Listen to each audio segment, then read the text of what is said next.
This story is the finale of the Joseph saga, which actually runs about 14 chapters at the end of the book of Genesis. And it's full of twists and juicy turns that would make a soap opera pale in comparison today. It's a page turner. It's an exciting story, and I encourage you, if you haven't read the Joseph story, you can start at about Genesis chapter 37 and read all the way to the end of the book. And you'll be amazed, even if you know the story, about some details on the in-between that you'll pick up. Pastor Dan's unofficial commentary at the top of this section, the Joseph saga, is called, "But It's Not Fair," because as you go line by line and verse by verse and chapter by chapter, you look at the story of Joseph and you said, that's not fair, what happened right there. And if you know me and my personal story, I'm the third out of 4 children, and so I have said those words many, many times before. That's not fair, Dad. That's not fair, Mom. I grew up, for a time, our family lived in Chicago in the early 90s when Michael Jordan was playing basketball, and I was the biggest basketball fan. I loved basketball. I loved playing it. I loved watching it. I loved the Bulls. I loved Michael Jordan. I had the book with the profile of all the players, where they were from, and their height, and their favorite food. I had the little figurines of the whole Dream Team, 92 Dream Team. Hannah calls them my dolls, because I still have them today, and I have Michael Jordan.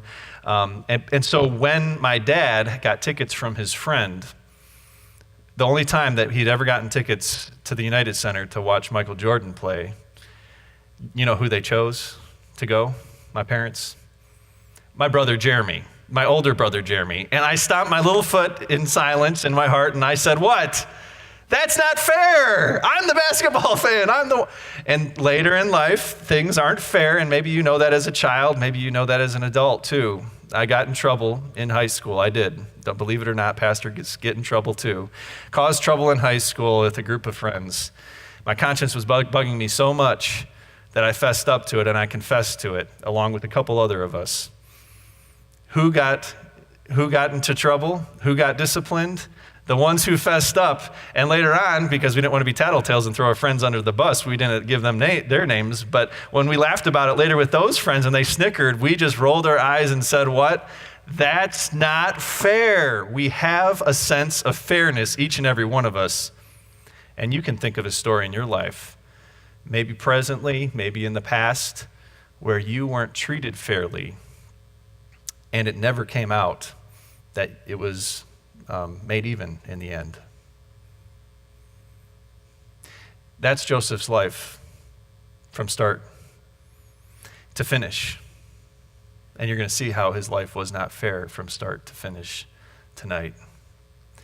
He was the product of a couple of things. First of all, he was the product of a father who had a family history of favoritism, and so he showed favoritism to this son, the 12th son. There would be another son after him that would come later, but he was the youngest of 12. And his father loved him more than the rest, and it was really evident in the way that he treated Joseph. So he was the product of that, which made him the object of scorn for all the rest of the brothers and jealousy. It also happens that God gave Joseph a special gift to interpret dreams. And in his naivety, probably early on in his life, he used that gift, and he probably endorsed it in ways to his brothers that wasn't the best way to say it. Let's just say that. And his brothers hated him even more. They lived in a culture where the brothers and the whole family were shepherds. And the brothers, one day, this all came to a head, this jealousy and this special favor that his father showed to Joseph. The brothers were way off in a land called Dothan, and they were shepherding.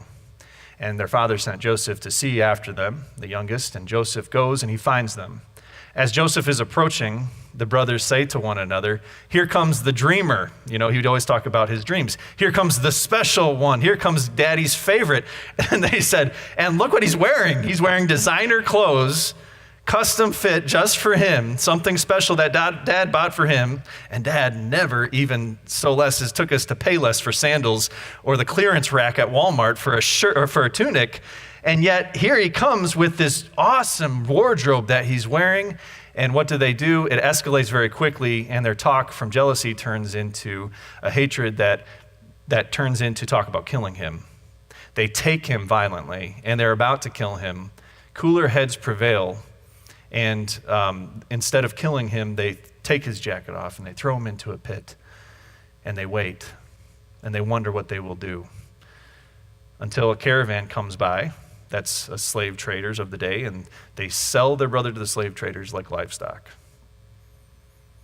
They make up some bogus story, and they go back to Dad with the robe and the blood on the robe, and they give it to Dad, and they say, look, some kind of animal must have gotten to Joseph. He's gone. He's dead. And Jacob, their father, cries. And you have to think in that moment when he's in the pit, Joseph, and when he's being dragged out of the pit and he's being sold away into slavery, that he's saying in his heart or in his mind at some level, what did I do? This isn't fair. He ends up in Egypt, and he ends up in the house of a very powerful politician. And in that house, he grows up, and he takes on more and more responsibility. He fears God as he goes about his business, and God blesses him. It's obvious. And the master of the house, he sees that Joseph is very responsible, and he puts him in charge of the whole household. He's like the manager of the household. One day when the master is gone on travel, the wife of the master approaches him. Joseph is now a young, handsome man, and she sees that he's handsome, and she desires to have him in bed. And so she grabs him, and she pulls him, after talking to him for days and days of flirting, she pulls him away, and instead of going to bed with her in a moment of great faith, he leaves his cloak behind in her hands, and he runs away, and he says, how can I do such a terrible thing against my God? And leaving her with the cloak in her hands, she makes up a story that instead of her trying to get him into bed, she calls rape. And she tells her husband that Joseph tried to rape her. Now, what has Joseph done this whole time except for trying to be the best servant that he can, trying to serve his master, trying to protect his master's marriage? And what does he get out of it? Rape charge. And immediately thrown into prison. Of course, I had to go to the courts first in the Supreme. No, none of that back then. Right into prison. And he had, what did I do, God? This isn't fair. You'd think that it would become more fair now, but he just rots in prison, and there's no lawyer for him. There's no future for him. There are a couple of political prisoners in jail. One is a baker, and one is a cupbearer to the king. They're both in jail, and they both come up to Joseph, and they say, Joseph, we've had these dreams, and they were very similar dreams in their nature. And they said, what do these dreams mean? They're bothering us because of the way that the nature of these dreams. And Joseph tells them exactly what the dreams mean. You know, he had that gift. He said to the cupbearer, he said, your dream means that in a few days, you're going to be reinstated to Pharaoh, and you're going to be the cupbearer again. But to the baker, who was the royal baker, he said, your dream, I know it sounds a lot alike, but in a couple of days, you're not going to be reinstated. You're actually going to be executed. You're going to be taken to the gallows and put to death. And sure enough, a couple days later, both dreams come true. The cupbearer is promoted back into his place, very high, important calling for the protection of the king and to see what would go onto his plate and into his mouth. And the baker went to the gallows, and he was hung, and he was killed, just like Joseph said. But before the cupbearer got out of prison, Joseph told him, I want you to remember me when you go to Pharaoh, because you will be his right-hand man, in a sense. And I want you to tell him that I'm in prison, and I'm in prison for false charges. I helped you, now please help me out. Well, the cupbearer goes to Pharaoh, and days, weeks, months, maybe even years go by, and the cupbearer completely forgets about Joseph, or he didn't have an opportune time to talk to the Pharaoh about him. Now, if you know the rest of the story, just hit pause right there, okay? And just think about yourself sitting in prison as Joseph. You didn't do anything to get thrown into a pit. You didn't do anything to get sold away. You didn't do any kind of great crime. In fact, you tried to preserve your master, his household, and his marriage, and you got thrown into prison. You tried to help out friends in prison by giving them divine insight from above, giving them peace, or at least telling them that God is in control here, and here's what God has to say about your future. You do all that, and nothing comes of it. In fact, your days get darker and darker and darker. That's not fair. That's not fair on any level. The story ends, and it has an incredible turn and a beautiful ending, but it's not the ending that you'd expect out of a Hollywood movie, because Hollywood doesn't write movies like this. This is true history, and this is the way that God's history works. The Pharaoh had terrible dreams himself, the very disturbing dreams. The king of all of Egypt had dreams that were keeping him up at night, and so the news got out that he was having these dreams. And all of a sudden, that cupbearer, remember him? He said to himself, I know somebody. Oh, who was that? I know somebody that could do this, that could interpret dreams. He did it for me. And Pharaoh, if you'd like, maybe he's still in prison. His name is Joseph. Joseph is called out of prison. He not just interprets the dreams of Pharaoh, but he gives political advice to Pharaoh that is incredible. There would be years and years of great growth in the land agriculturally, and then there would be years and years, 7 years, where there would be a famine. And the whole world, Egypt included, as a leader in that world at that time, would suffer. And so Joseph said, this is what your dream means, and this is what I advise that you do, that you store up grain, you store up food for the people in Egypt and around the world, so that when the 7 lean years come, that you can use the storehouses and people will not go hungry. It'll save tons of lives, and Egypt will be the hero. The Pharaoh liked that idea so much that he promoted Joseph to be the second in charge of all of Egypt. That means that there was no one more powerful than Joseph except for the Pharaoh. The 7 years come where there is extreme drought in the land. And after 7 years of this divine insight given to Joseph and applied in the politics and in the agriculture of storing stuff away, the 7 years of famine come. And do you know whose land gets hit hard with famine? The land of Joseph's brothers. They're going hungry, and they tell their father, we're going hungry. And their father says, we should go to Egypt, because Egypt had put in a plan to save many people because they have storehouses that they can sell to the surrounding nations. And so all the brothers, they come to Egypt, and they come before their brother. They don't know it's their brother, but they come before Joseph, and they ask for grain. And in the series of many chapters, again, I told you it's a long story, it's a saga, they go back and forth, and Joseph actually plays some tricks on them in the meantime. And they come into Joseph's presence, and by this time, about the second time that they see Joseph in person, they get this hint that Joseph knows something about them that they don't, that he knows them personally, and it's getting weird.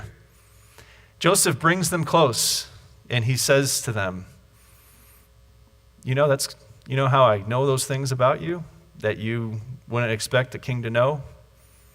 Isn't that weird? You know how I seated you around the table? By age, and I don't know any of you from Adam? Think that's kind of weird? Come close. I'm Joseph, your brother.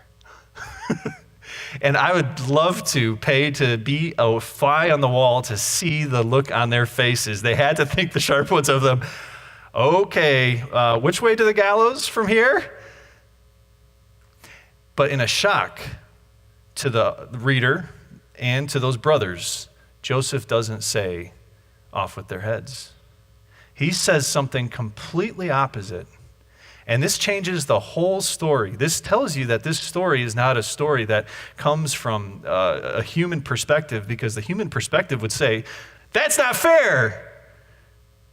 The brothers that were standing there in his presence had to be saying to themselves, oh, this is fair. Yeah, okay, this is very fair. You know what? As soon as he finds out who we are, we should walk ourselves right to the executioner. But they don't, because Joseph reassures them with a forgiveness that says this. He approaches his brothers, and immediately after revealing who he is, he says, it's Genesis 45, and now do not be distressed and do not be angry with yourselves for selling me here, because it was to save lives that God sent me ahead of you. This isn't a story made in Hollywood, because this ending here, it's completely contrary to what you and I believe about justice. Just the words yourself, do not be angry with yourselves. You see, we live in 21st century North America, and we're Americans, right? That means that in our Constitution, our forefathers talk about it, and it's all over our movies, it's all over our conversations, it's all over our news.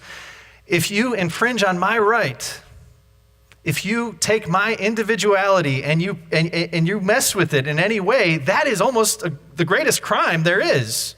In fact, we talk about our individual rights and as almost something sacred, that we're made by God and we're made to be who we want to be and to express ourselves the way that we want to express ourselves. If anyone gets in a way or makes any roadblocks to that, it's eye for eye and tooth for tooth. And so honestly, when I look at Joseph's words in front of us, I say that these words are weak.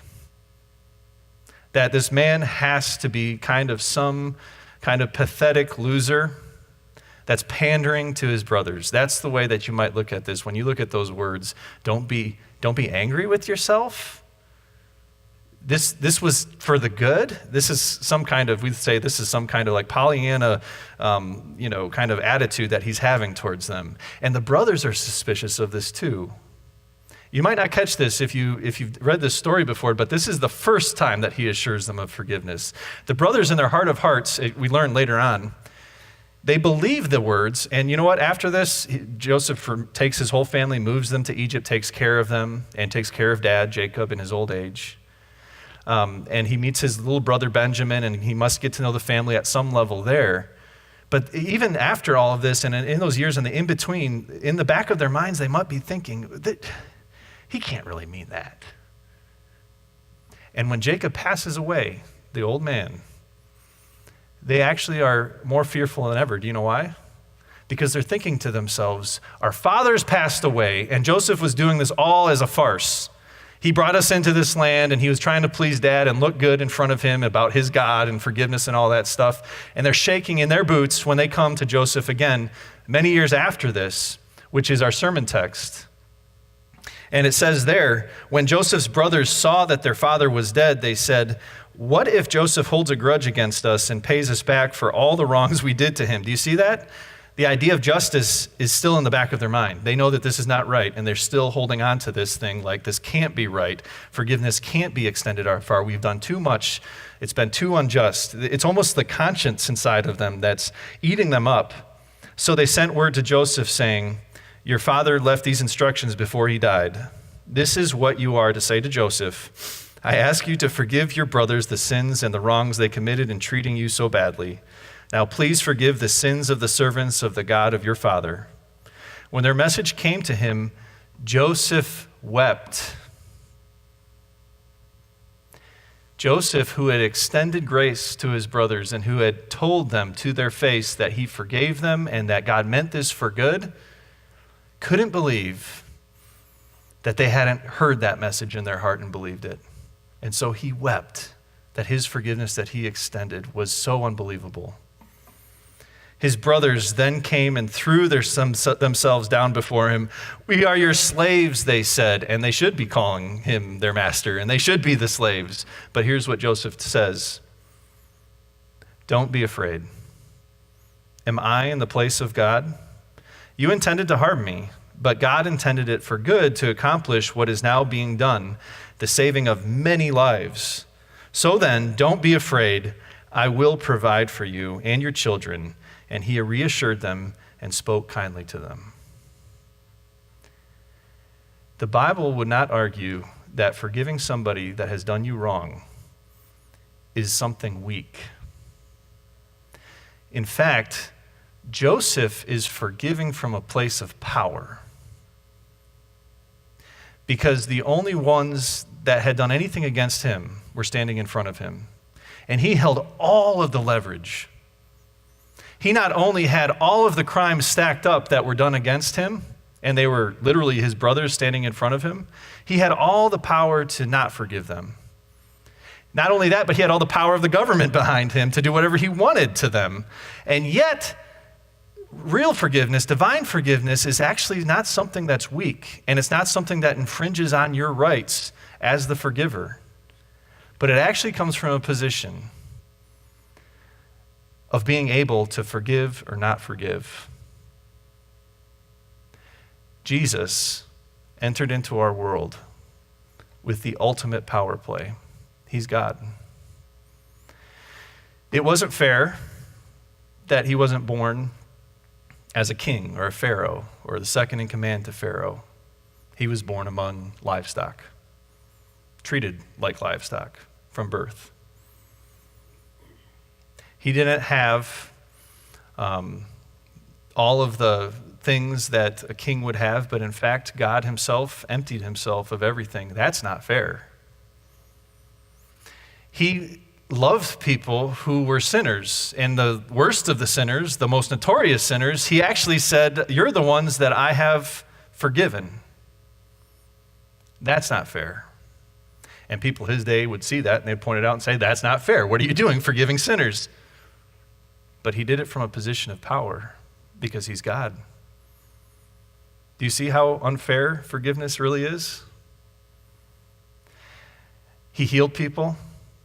He fed people who were hungry.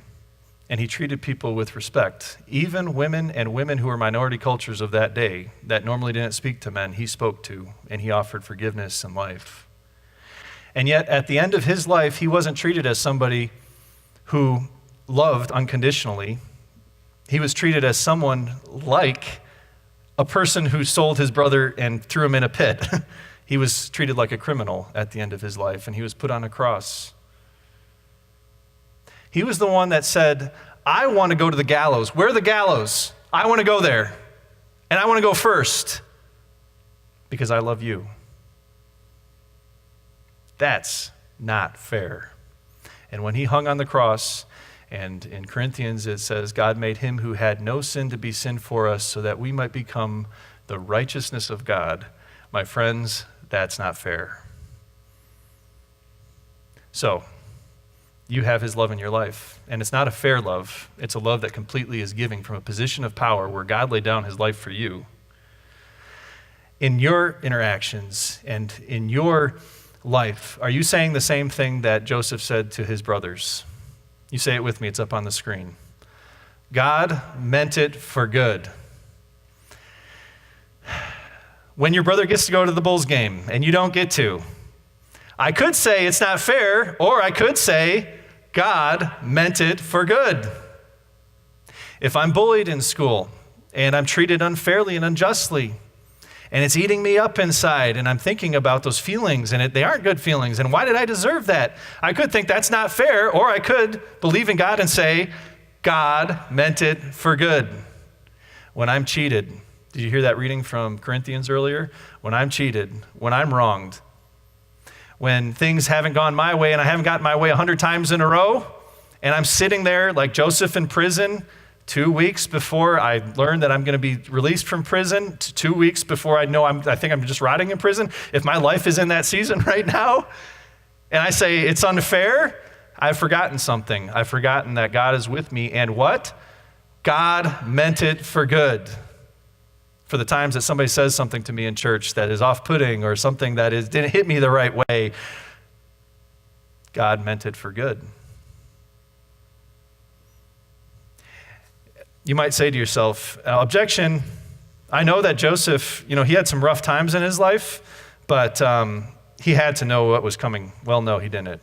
He had no idea what was coming, just like you and I don't know what's coming down the pipe in this season of life or for the rest of our life. You might say, objection, Joseph had God's presence with him, and he had these dreams that he could have, and that was a special promise from God that God was with him and he would never let him go. Well, to that objection, I say, do you know what Jesus says to you?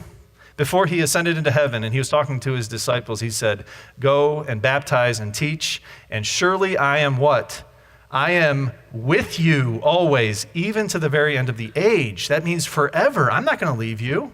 Whether you find yourself in a pit, whether you find yourself falsely accused in a court where you have no chance at all, he's not going to leave you, and he hasn't left you. Romans chapter 8. For in all things God works out for the good of those who love him. He's never going to leave you. And that's his promise and his endorsement on you, just like it was his promise and his endorsement on Joseph. When he comes to you and he says, in your baptism, I've clothed you in righteousness, that means that I'm all over you.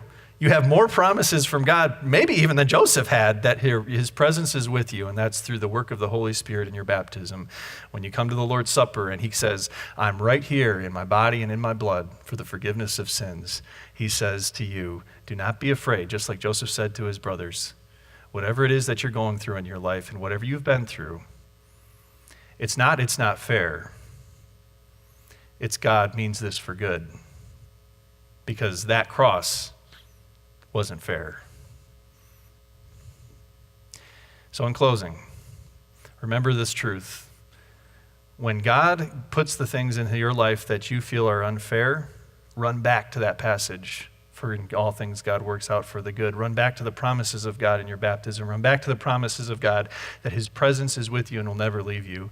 And that he went through the most unfair thing to bring you to God. Because he means for you to be with him forever. And he means it for your good. Amen.